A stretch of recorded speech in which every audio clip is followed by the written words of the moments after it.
On est de retour. Mon jumeau. T'es venu avec qui? Je suis avec mon jumeau. Salut les gars, ça va? Guy, ça va? Et toi? Ouais, ça va.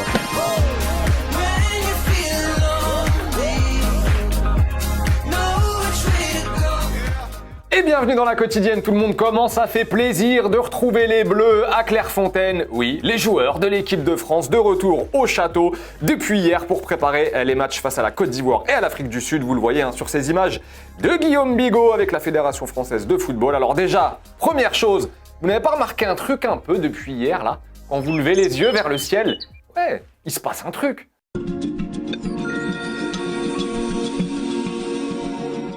Le beau temps. C'est beau.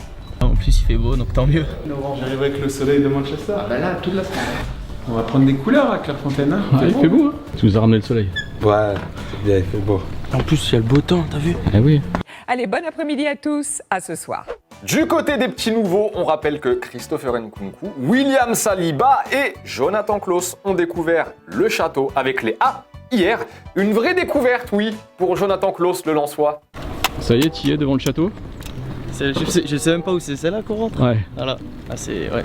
Désolé, hein, j'ai pas j'ai pas de mots. C'est. Wow. Comme un gosse, Jonathan Klaus, quand il a découvert le château. Alors imaginez quand il a découvert qu'il avait désormais un survêt de l'équipe de France. Si le bonheur est là, Jonathan Klaus, il est là. Fameux survêt. Je dis un jour, moi si je viens à Clairefontaine, je veux juste, au moins juste le survêt. Ah ouais non c'est dingue. Alors des petits nouveaux, ok, mais aussi un retour, oui, celui du petit chouchou de Milan, Olivier Giroud, qui n'était plus sélectionné avec l'équipe de France depuis l'Euro. Et tu sens qu'il est heureux d'être là, hein, Olivier Giroud, toujours le bon mental, il le mérite. Salut toi, Comment ça va? comment tu vas? Très bien. Heureux de revenir au château, à Clairefontaine, en équipe de France. Voilà, tu vas me suivre jusque dans la chambre. Ouais, je vais te suivre. Je suis content et c'est que du bonheur. Voilà. Et on a bien aimé aussi, lors de ces retrouvailles des joueurs de l'équipe de France, la réaction de Paul Pogba quand il a vu Kylian Mbappé checker Wissam Ben Yedder.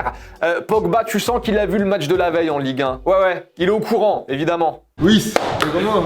Vous allez droiter? J'aime cette accolade. Bon, sinon au programme pour les Bleus hier, après leur arrivée au château, un petit peu de VTT, voilà, pour se dégourdir les jambes. Séance légère aussi d'entraînement, hein, on n'a pas forcé, logique. Didier Deschamps, lui, est passé en conf, normal, et il était de bonne humeur, comme d'habitude, le sélectionneur des Bleus. Vous levez la main, je vous donne la parole, prénom, nom, Date de naissance. votre média, la date de naissance, si vous voulez. Passe vaccinal. Le passe vaccinal, on n'en a plus besoin. Et devinez de quoi on lui a parlé pendant cette conf de presse à Didier Deschamps. Mais alors beaucoup parlé. Mais genre vraiment beaucoup parlé pendant cette conférence de presse.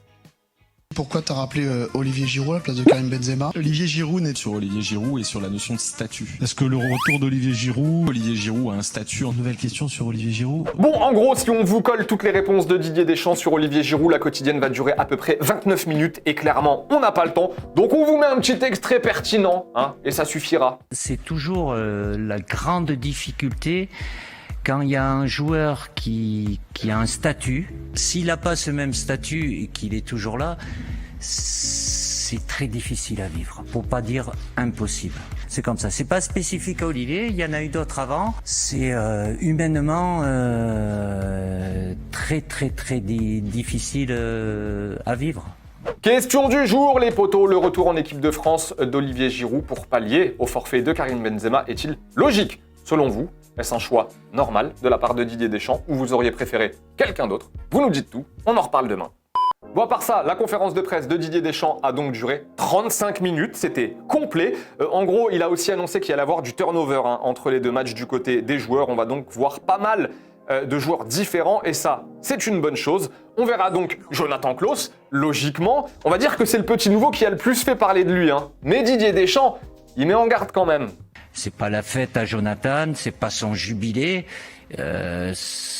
Il doit pas considérer ça comme une finalité. Il aura du temps de jeu aussi.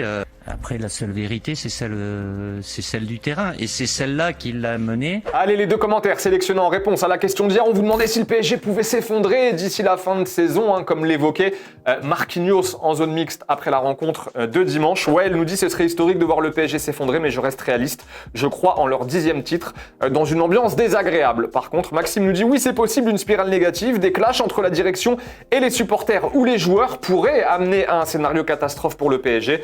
Après, quoi de mieux que le mal pour soigner le mal. Waouh. Allez, c'est la fin de la quotidienne. Les potos, on se quitte en images et en musique. Rendez-vous demain pour un nouvel épisode. Avec qui demain ?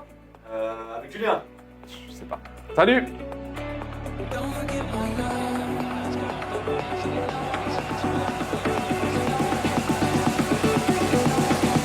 forget my love.